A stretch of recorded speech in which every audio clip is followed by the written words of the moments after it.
There are over 1.4 million farming families growing oil palm worldwide. They cultivate small areas and send their fresh fruit bunches to extraction mills of large companies, often earning less than $50 per month. While many big companies are making their cultivations environmentally, socially, and economically sustainable, it is much harder for the small players to do the same. Normally, all the smallholders is facing problem for managing their land is in terms of technical aspect. Example for the fertilizer, for the chemical use. We as a Felda staff have to make sure have to drive them to using the correct fertilizer and also the chemical. Other than that, it's about the cost lah.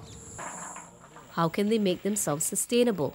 Can these farmers combine economic development and feed their families with sustainability commitments? Will RSPO exclude smallholders from sustainable trade?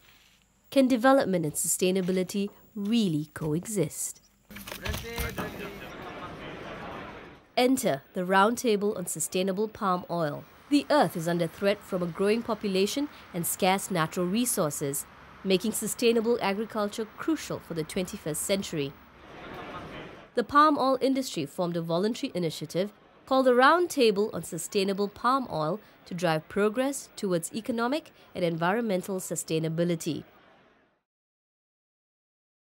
With 30% of the world's edible oil supply being palm oil, the efforts of RSPO have important implications for the world's future. Today, a growing quantity of the world's supply of palm oil has been certified to be sustainably produced after undergoing a strict certification process begun in late 2008.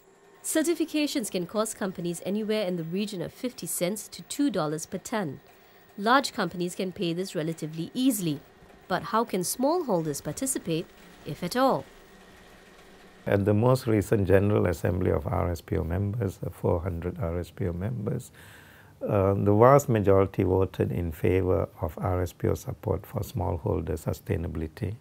And that support would mean support towards helping develop the standards, support towards, if necessary, paying for some of the certification elements within smallholder sustainability, etc. So there is, I would say, I would use the word massive. There is massive support within RSPO to get the small farmer on board as well. RSPO recognizes the importance of smallholders and is committed to encompass them in its fold. In order to mitigate smallholder risks, the RSPO covers smallholders in its standards and in its verification requirements.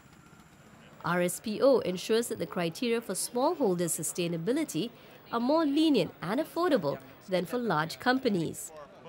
Certification for smallholders is being introduced, group certification being developed for independent smallholders. Part of the commission charge for training sustainable palm oil through systems like OOD Certified or Green Palm has been earmarked for smallholders to help certification. All these efforts have one aim: to make most of the palm oil produced globally sustainable by 2015. Sustainability does not depend on size. Sustainability depends on how you work. It's about ways of working. It's not necessarily about doing different things. It's about doing things differently. So I have no doubt whatsoever that smallholders can be as sustainable as big plantation companies. It will happen at a different scale, obviously. Smallholders have a different farming model than big palm oil monoculture or coffee monoculture or tea monoculture. But I think that if you look at other crops, like rice, for instance, and this point was made at the RSPO conference last year in Bali, rice has shown tremendous improvements in yields over the last 10 years. And rice is a smallholder crop.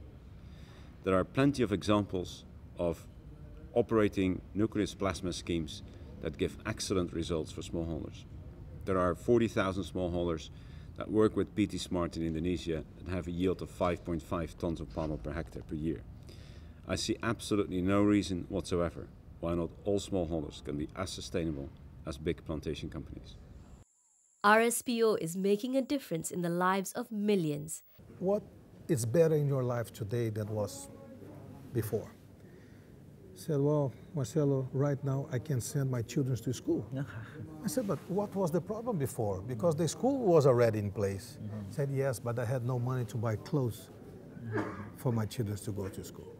I could not fit them well to go to school, and now I can do that. Small things, really small things. So, small investments with a great, great social result. Thanks to the efforts of the RSPO, palm oil is well on its way to becoming our planet's first sustainable agricultural commodity, a very real beacon of hope for the future.